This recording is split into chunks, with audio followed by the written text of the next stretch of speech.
Hello everybody from Plant Reviews, today 12th of August, and I'll talk now about one of the rarest plants I have in my garden. Well, it's in a pot, so I moved it near my front door just to make this video. And this plant is Sinningia tubiflora, also called hardy white Gloxinia.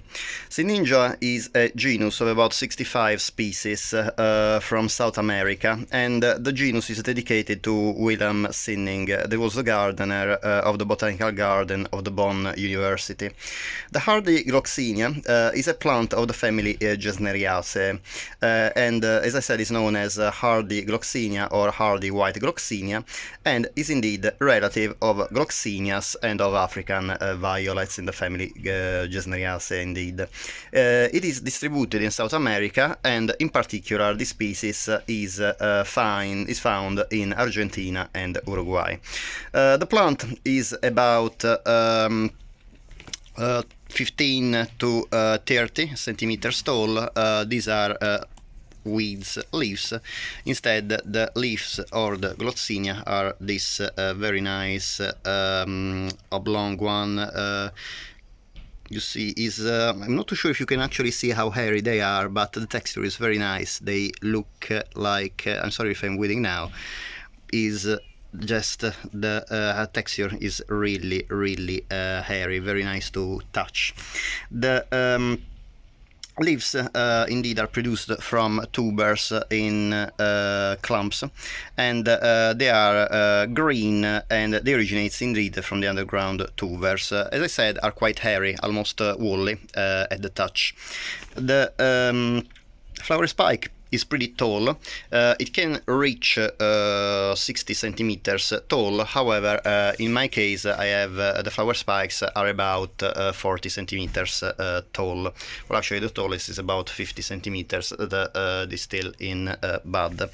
The plant can bear several flowers, and they open sequentially. Indeed, you can see this flower is almost faded at the bottom, while this one is in full bloom, as well as these two, while I have a few buds on the top. The plant is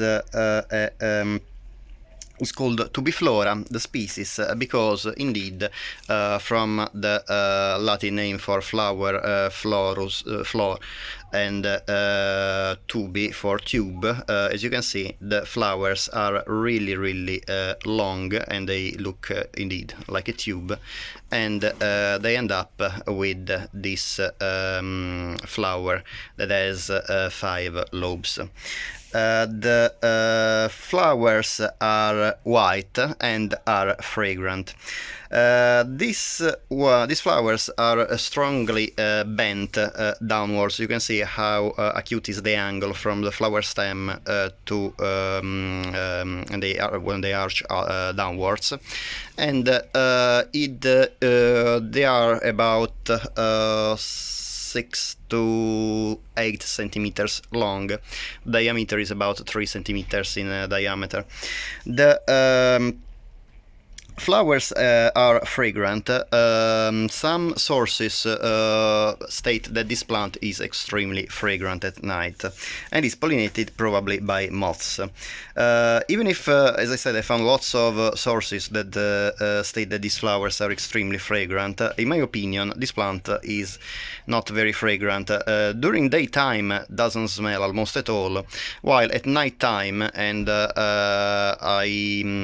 I used to smell it both at sunset or later in the evening, about 9 or 10 in the evening, or due to the fact that a couple of days a week I wake up very early in the morning for work. I smell this flower also at 4 in the morning when it's still dark, and still there is just a very delicate fragrance, a citrusy fragrance like a lemon.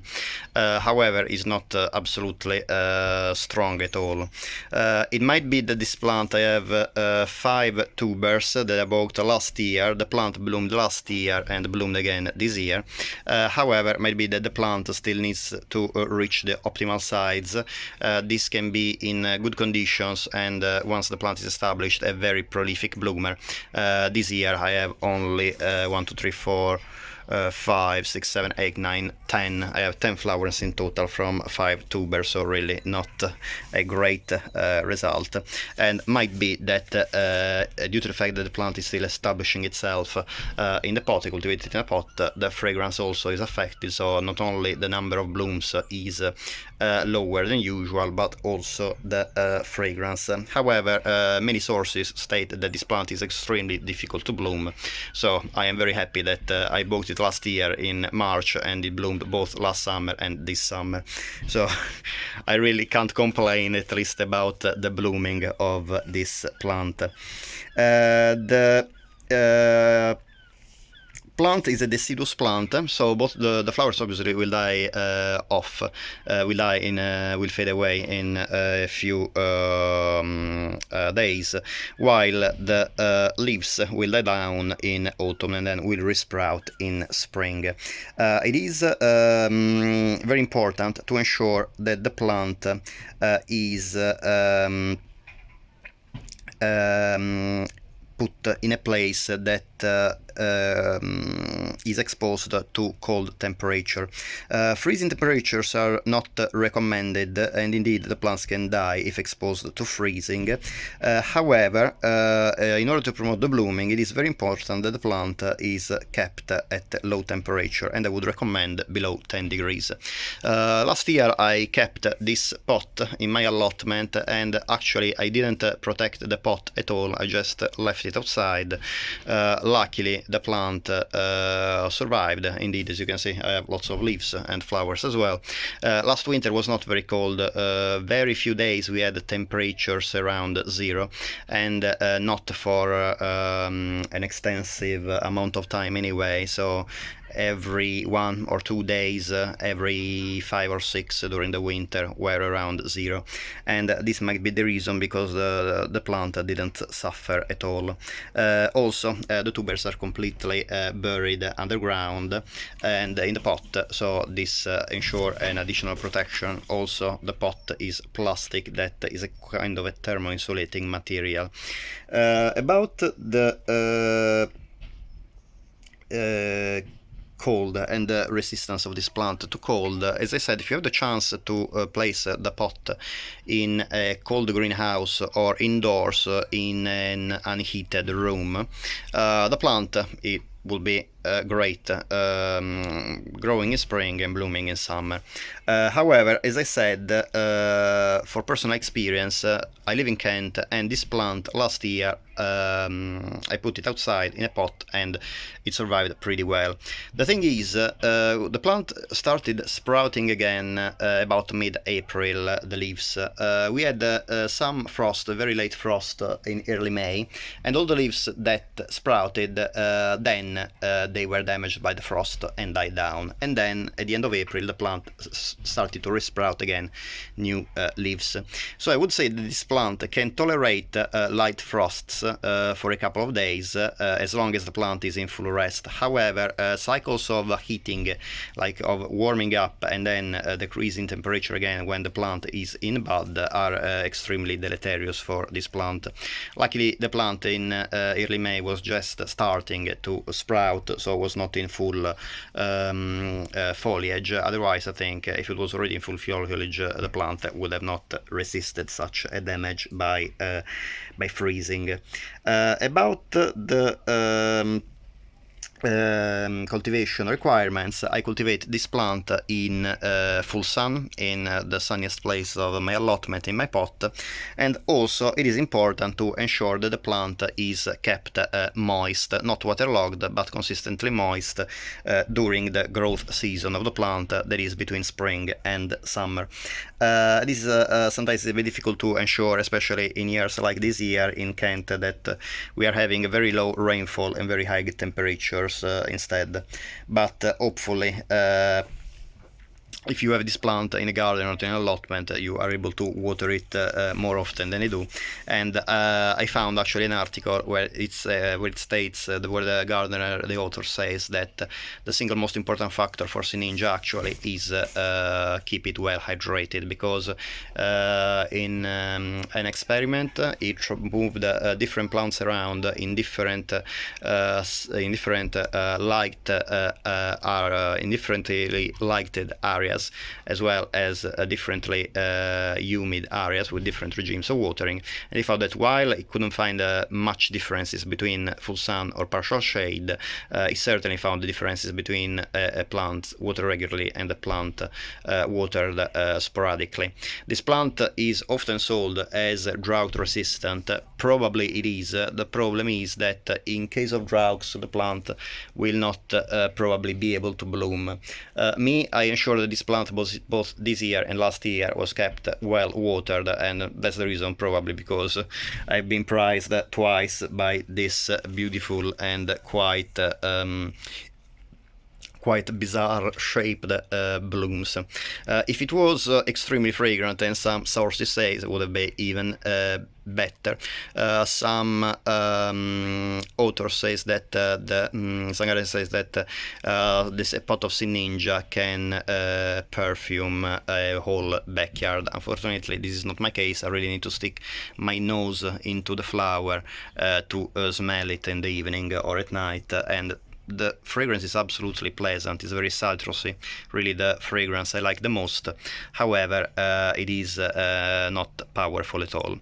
Anyway, you can see that the very unusual shape of the flower is surely eye-catching, and this is one of the most beautiful plants you can have in the garden, both for the shape of the flowers and their elegance. They are particularly beautiful, and especially at night they seem really to shine in the moonlight.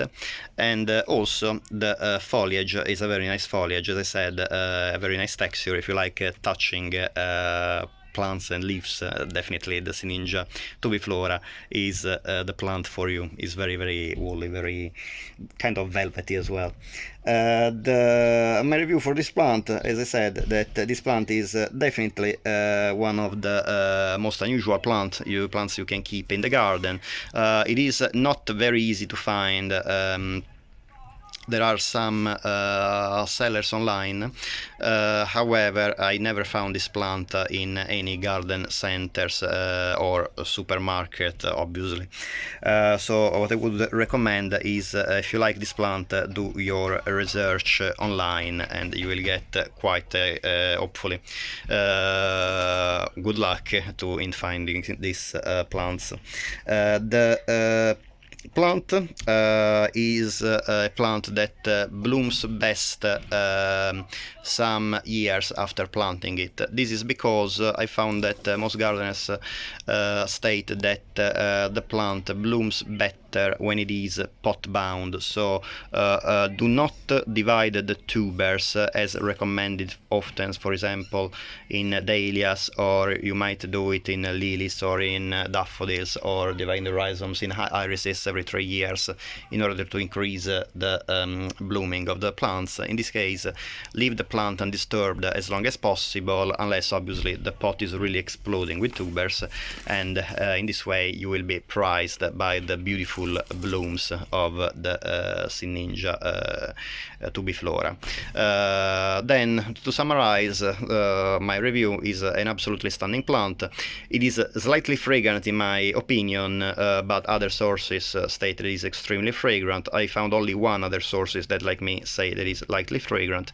However, I would like to point out the beauty and the elegance of this flower, as well as the unusual texture of the leaves.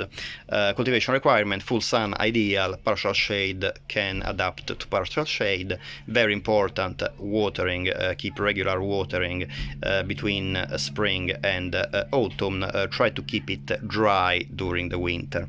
Temperature wise, do not allow the plant to freeze in winter, best kept between 2 and 10 degrees in winter.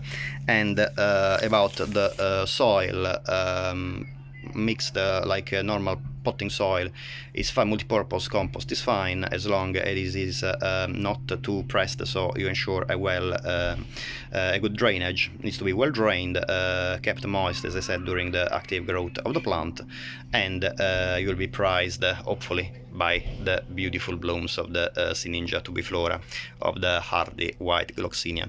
I hope you enjoyed the video. If you like the video, it would be great if you can please give a thumbs up. Otherwise, obviously, please give a thumbs down, and it would be great if you let me know in the comments what you did like or you didn't like of the video, in order to ensure that I will improve my next videos according to your recommendations. Thanks very much for watching, and hopefully I will see you next time. Bye.